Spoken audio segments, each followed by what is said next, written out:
Bonjour, que la paix soit sur vous. Si vous aimez notre travail, n'hésitez pas à aimer cette vidéo et à vous abonner en cliquant sur la petite cloche pour recevoir nos notifications. Je vais aujourd'hui réagir par rapport au décès de Monsieur Jean-Marie Le Pen, particulièrement par rapport aux réactions de ceux qui se réclament de son héritage, afin de montrer leur incohérence par rapport au fait que Monsieur Jean-Marie Le Pen a tenu par le passé des propos sur les musulmans et sur la Palestine qui scandaliseraient beaucoup des personnes qui se réclament de son héritage aujourd'hui. Car si ces propos avaient été tenus par d'autres personnes, elles se seraient fait insulter de, entre guillemets, Jimmy ou de baboucholâtre, entre guillemets. Tout d'abord, il est important, par transparence, d'expliquer quel est le positionnement de notre chaîne, de notre association, mon positionnement aussi personnel au niveau politique, afin que personne ne se méprenne sur le but de cette vidéo. Le but de cette vidéo n'est pas de faire l'éloge de Monsieur Jean-Marie Le Pen, absolument pas. Mais il est simplement de mettre en avant les incohérences de ceux qui se réclament aujourd'hui de son héritage. Moi-même, je suis un musulman sunnite, m'inscrivant dans l'orthodoxie musulmane sunnite, récusant toute forme de relativisme religieux, toute forme de réformisme, de modernisme, et politiquement, je me considère comme étant d'extrême droite. Dans le sens où, de mon point de vue, l'ensemble de la classe politique est de gauche. C'est-à-dire que Marine Le Pen est de gauche, Éric Zemmour est un gauchiste également, et Jean-Marie Le Pen était de mon point de vue un homme de centre-gauche laïcard. Je n'ai donc pas de sympathie particulière pour Jean-Marie Le Pen, bien que je lui reconnaisse une certaine lucidité par rapport à certaines thématiques. Une lucidité que n'a pas, par exemple, le gauchiste Zemmour. Je souhaite maintenant, avant d'aller dans le vif du sujet, anticiper une objection que vont me faire beaucoup de mes frères et sœurs en islam concernant les crimes qu'aurait commis Jean-Marie Le Pen en Algérie. Ce qu'il faut savoir, c'est qu'il est tout à fait logique pour un frère algérien de se dire Jean-Marie Le Pen est mort, il va enfin devoir rendre des comptes par rapport aux crimes qu'il a commis en Algérie. Cette attitude est tout à fait logique, je peux la comprendre parfaitement. Néanmoins, et je vais revenir dessus vers la fin de cette vidéo, si Dieu le veut, les scènes de liesse, de joie, les manifestations à Paris pour célébrer la mort de Jean-Marie Le Pen sont selon moi de mauvais goût, en plus d'être contre-productifs, mais je vais l'expliquer plus tard dans cette vidéo, si Dieu le veut. J'ai voulu préciser tout cela pour que les gens comprennent le but de notre association, qui est de partager le message de l'islam aux non-musulmans, mais en particulier aux Français d'extrême droite et aux catholiques traditionalistes. C'est important pour moi de donner ces explications, sans quoi cette vidéo pourrait être mal comprise. Rentrons donc maintenant dans le vif du sujet. Jean-Marie Le Pen a donné une interview le 1er décembre 1997 au journal Français d'abord.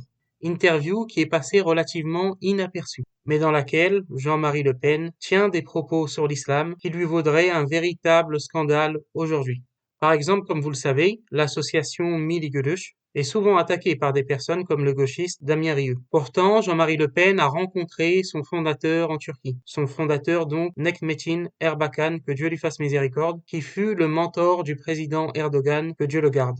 Voici ce qu'il dit sur cette rencontre et je mettrai le lien donc en description de cette vidéo pour ceux qui souhaiteront lire l'interview en intégralité. J'ai eu l'impression, mais on ne peut juger ni d'une situation ni d'un homme, ni d'une doctrine en parlant ne fût-ce que 4 ou 5 heures durant, que Necmettin Erbakan était un islamiste modéré. Il s'agit en tout cas d'un homme qui réclame ce que nous réclamions il y a déjà 15 ans, c'est-à-dire la liberté d'enseignement, la possibilité d'avoir aussi un enseignement religieux dans les écoles, un enseignement islamique, donc ce qui n'a rien d'incongru, je le confesse, en terre d'islam. Il faut voir aussi que Jean-Marie Le Pen, dans cette interview, compare les persécutions contre le Front National de l'époque à celles qu'a subi le parti, donc le RFA, le parti d'Erbakan. Il évoque également la laïcité d'Atatürk et il explique pourquoi cela va au-delà de la laïcité et que c'est réellement du laïcisme. Donc ici, sans véritablement faire un éloge appuyé d'Erbakan, puisque la rencontre a été relativement courte, il tient des propos qui aujourd'hui scandaliseraient les tenants de la soi-disant droite nationale, en sachant de surcroît qu'Erbakan à cette époque tenait des propos bien plus directs que ceux du président Erdogan aujourd'hui. Je précise qu'à ma connaissance, Jean-Marie Le Pen n'est pas revenu depuis sur cette interview afin de répudier les propos qu'il avait tenus sur Erbakan en 1997. Donc c'est déjà un point très intéressant et surprenant. Aujourd'hui, cette rencontre serait quasiment inimaginable. En outre, Erbakan avait déjà perdu le pouvoir à cette époque. Il avait déjà subi donc ce coup d'État. Donc on ne peut même pas dire que Jean-Marie Le Pen a voulu rencontrer quelqu'un qui était aux responsabilités. Non, il a rencontré une personne qui était persécutée en Turquie par rapport à son islamité. On sait par certaines vidéos qui ont circulé sur Internet que Jean-Marie Le Pen a tenu des propos favorables au peuple palestinien. Et c'est ce qu'il fait dans cette interview déjà à cette époque, où il dit le peuple palestinien subit un véritable martyre, puisque les droits qui lui ont été reconnus par l'ONU sur sa propre terre ne sont pas respectés. Il s'agit d'un pays et d'un peuple qui vivent dans une misère affreuse. Plus affreuse encore, serais-je tenté de dire, que celle qui accable l'Irak. Donc c'est des propos qui ont été tenus avant la Seconde Guerre du Golfe, bien entendu. Plus loin, Jean-Marie Le Pen précise toutefois qu'il a toujours reconnu le droit à l'entité sioniste d'exister. Donc c'est un sioniste de fait, mais il est intéressant de voir que sa position ici ressemble à celle de la LFI aujourd'hui. Reconnaissance de l'entité sioniste, ce qui est un sionisme de fait, tout en condamnant les exactions du gouvernement de Tel Aviv contre les Palestiniens. D'ailleurs, je reviendrai dans cette vidéo, si Dieu le veut, très brièvement, sur l'aspect contre-productif du soutien de la gauche, notamment de la gauche LFI, à la Palestine, de l'aspect contre-productif pour le peuple palestinien et pour la cause palestinienne. Bien entendu, tous ceux qui vont célébrer l'héritage de Jean-Marie Le Pen ne vont pas, pour la plupart, citer ses propos. En fait, ce qui est assez drôle, c'est que ces propos vont gêner à la fois ceux qui se revendiquent de l'héritage de Jean-Marie Le Pen et les musulmans de gauche, puisque lorsque j'ai parlé de ces propos à certains musulmans de gauche, ils me répondent quasiment systématiquement que le soutien de Jean-Marie Le Pen à la Palestine était motivé par un certain antisémitisme. Premièrement, je ne pense pas que Jean-Marie Le Pen était antisémite. Honnêtement, je ne le pense absolument pas. Ensuite, sur ce point, je pense que c'est un mauvais procès qui lui est fait, et que les musulmans, sans vouloir leur porter offense, qui tiennent ce genre de propos, sans le vouloir, ont le même discours que les gauchistes de CNews, puisque pour CNews, ne serait-ce que dénoncer les agissements de l'entité sioniste, c'est être un antisémite dissimulé. Donc d'une certaine façon, ces musulmans ont le même raisonnement que ceux qui disent vous dénoncez les agissements de l'entité sioniste, vous êtes un antisémite dissimulé. Je ne pense pas qu'on devrait lui faire ce procès sur cette question, et je pense que sur ce point, cette accusation est injuste, et nous, en tant que musulmans, nous devons être justes, même envers nos adversaires théologiques et politiques. Plus surprenant encore sont les propos de Jean-Marie Le Pen concernant le Front islamique du salut, donc en Algérie. Dans cette même interview, il tient les propos suivants. Je ne connais pas suffisamment Abbassi Madani, le chef du FIS, pour dire s'il est islamiste modéré entre guillemets ou non. Mais ce dont je suis sûr, c'est que les gens qui votaient FIS n'étaient pas, pour la plupart, des extrémistes islamistes. Il faudra bien admettre que ces pays sont des pays d'islam. Moi, je n'ai rien contre l'islam dans les pays d'islam. Ce que je souhaite seulement, c'est que nous ne soyons pas, nous, envahis par l'islam. Donc c'est une déclaration véritablement très intéressante ici à plusieurs titres. Premièrement, c'est une déclaration intéressante à ressortir aujourd'hui, à une époque où certains tenants de la soi-disant droite nationale sont absolument scandalisés lorsqu'un chef d'État musulman, dans un pays musulman, refuse courtoisement de serrer la main d'une femme, d'une ministre allemande, et ce pour des raisons religieuses. Ces gens-là sont scandalisés. Pourtant, lisez ce que disait Jean-Marie Le Pen ici, dans cette interview en 1997. Par conséquent, ce qu'il dit aujourd'hui serait inimaginable chez les tenants de la fausse droite, de la soi-disant droite nationale. Si vous présentez cette citation à un rassemblement du RN ou à un rassemblement de Reconquête, juste en lisant cette citation, sans donner le nom de l'auteur, vous verriez que la plupart des réactions tourneraient autour de l'islamo-gauchisme, qui est un mythe et une insulte d'ailleurs envers nous les musulmans et en particulier envers les musulmans victimes du communisme international. C'est donc encore une fois assez incroyable. Il y a également un autre élément qui est à noter, c'est que cela dénote, selon moi, d'une vision de la religion chez Le Pen, qui est une vision de la religion géographique, une vision véritablement géographique de la religion. L'islam a sa zone d'influence, donc que l'islam reste dans sa zone d'influence, qui est un héritage de l'histoire. Je pense vraiment, et je ne peux pas sonder les cœurs et les reins, que Jean-Marie Le Pen avait une vision un peu relativiste des choses. Je ne l'ai jamais entendu parler, par exemple, de l'évangélisation des musulmans, alors que l'évangélisation est une obligation même selon l'Église post-conciliaire, même selon le Code de droit canonique de 1983 au canon 781. Je pense que pour lui, si vous êtes né dans une terre chrétienne, vous restez chrétien, et si vous êtes né dans un pays musulman, vous restez musulman. Et que cette notion véritablement d'aller sur le terrain théologique ne l'intéressait pas. Du moins, c'est la vision que j'en ai en lisant cette déclaration. Plus loin, Jean-Marie Le Pen évoque la question de la présence de l'islam en France. Et ici, il a une vision qui est très pragmatique. Autant je peux voir un certain relativisme dans les propos que j'ai cités, autant le fait qu'il ne s'improvise pas théologien lorsqu'il parle de la place de l'islam en France est quelque chose de rafraîchissant. Il a sur ce point beaucoup plus d'humilité que le gauchiste Zemmour. Il a une vision vraiment pragmatique des choses. Est-ce que les musulmans respectent la loi de la République ou non? S'ils ne la respectent pas, ils doivent la respecter. En somme, on ne va pas chercher à sonder les convictions profondes des musulmans. Et c'est ce que j'explique souvent à cette éternelle question. Les musulmans pensent-ils que la loi de Dieu est supérieure à la loi de la République? Nous, musulmans, nous pensons que la loi de Dieu, bien entendu, est supérieure à celle de tout système humain. Philosophiquement, autrement, nous ne serions pas musulmans. Et c'est pareil pour un catholique. C'est pareil pour n'importe qui. Demandez au pape Pie XI, auteur de l'encyclique Quas Primas, si pour lui les lois de l'Évangile sont inférieures à celles de la République. Je pense qu'il vous aurait ri au nez, ou qu'il aurait été scandalisé par le fait de poser cette question. Toutefois, nous donnons un assentiment de fait aux lois de la République, c'est-à-dire que la République a des lois, nous les respectons. Est-ce que nous devons pour autant réciter une sorte de credo républicain? Par exemple, vous qui m'écoutez, vous respectez le code de la route. Mais est-ce que pourtant vous devez jurer de la supériorité du code de la route français sur les codes de la route des autres pays? Absolument pas. On vous demande simplement de respecter le code de la route.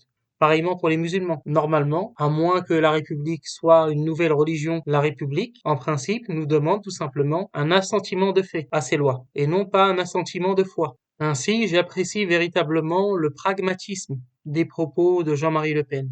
Il y a bien plus de bon sens dans ses propos sur certaines questions, et je dis bien sur certaines questions, que dans les propos de la classe politique aujourd'hui, qui a été touchée par une sorte d'hystérie soviétique. Après, ne nous méprenons pas. Jean-Marie Le Pen était un homme laïcard. On l'a vu lors de l'affaire du voile, de ses déclarations lors de l'affaire du voile islamique. Ce qui ne l'empêchait pas, comme on l'a vu, d'être capable de faire preuve de bon sens et de pragmatisme. Pour conclure cette vidéo, je souhaiterais revenir rapidement sur les manifestations qui ont eu lieu en France, notamment à Paris, des manifestations de joie à la suite du décès de l'ancien président du Front National.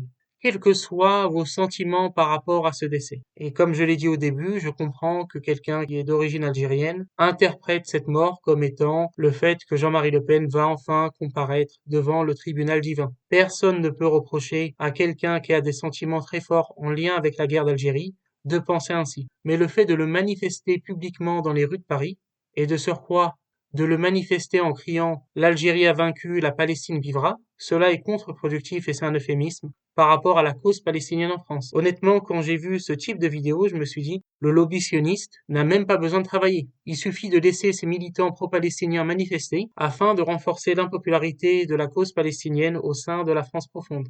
Parce que dans ce genre de manifestation, vous avez tous les ingrédients afin d'énerver le français moyen, afin d'énerver le pays réel contre la cause palestinienne et contre les musulmans. Vous avez déjà des manifestations de joie en lien avec le décès d'un homme qui est populaire, que vous le souhaitiez ou non, dans une grande partie de l'opinion. Et pour faire comprendre cela à mes frères et sœurs algériens, je vais leur citer cet exemple. Imaginez que vous ayez en Algérie un homme politique populaire, un ancien membre du FLN ou autre, qui est torturé des Français durant la guerre d'Algérie. Malgré cela, cet homme reste populaire en Algérie. Et là, cet homme décède.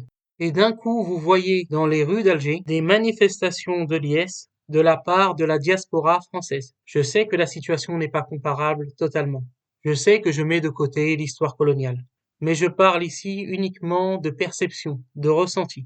Quelle serait selon vous la réaction des autorités et la réaction de la population algérienne? Il est crucial de se mettre à la place du Français de souche lorsqu'il voit de telles images. À titre personnel, c'est ce que j'essaye de faire depuis plus de 5 ans maintenant, en écoutant quotidiennement Radio Courtoisie, en écoutant quotidiennement des conférences catholiques, en essayant de comprendre donc le point de vue de nos adversaires idéologiques et théologiques. Et croyez-moi, je peux vous le dire, mes frères et sœurs, ce type d'action se retourne toujours contre l'islam et les musulmans, systématiquement.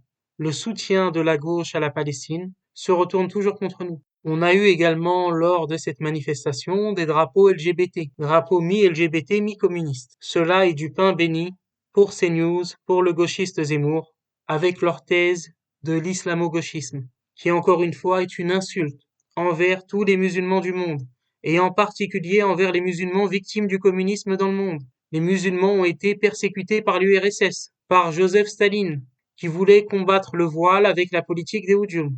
Ces manifestations ne font qu'alimenter ce mythe abominable. Lorsque vous voyez ce type de manifestation, en fait, vous donnez raison à ces news qui parlent sans cesse de cette soi-disant alliance entre les musulmans et les wokistes. Vous leur donnez raison.